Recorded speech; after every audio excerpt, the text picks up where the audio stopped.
the biggest room in the cave. It's also the deepest we will be today. I'm going to let you guys get up here if you want. I'll come stand over here.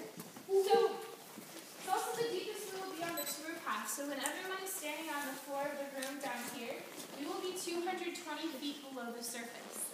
And this is also a very unique room to our cave because it has all three major types of rock in it. So, does anyone remember back in maybe 5th grade science what the three types of rock are? Yeah. Igneous, metamorphic. Anyone else know? Sedimentary, there you go. So, igneous, metamorphic, sedimentary, all three of those rocks are found in this very room. It makes our cave extremely unique. Most caves don't have all of those rocks to offer.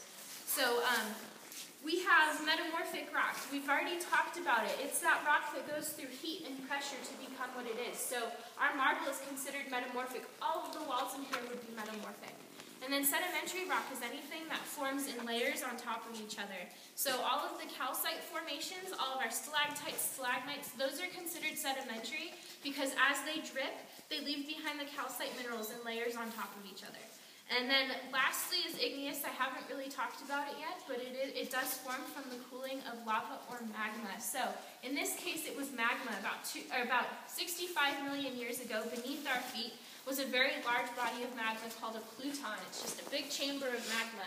And it continues to be filled by magma from the mantle, and so it'll start to bulge a little bit. It hits capacity, as we say, and it starts to bulge and push outward.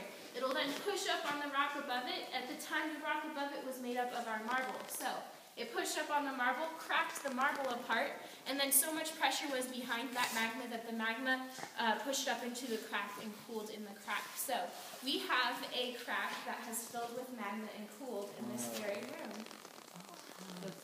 Yeah, you can follow it all the way across the room. You guys notice it's a darker color from the marble surrounding it. It's also formed differently because I just explained. So it does have very different characteristics from the marble. The marble we've seen all over the place. The water can seep right through it, whereas it doesn't pass through this rock as easily. So what we find is that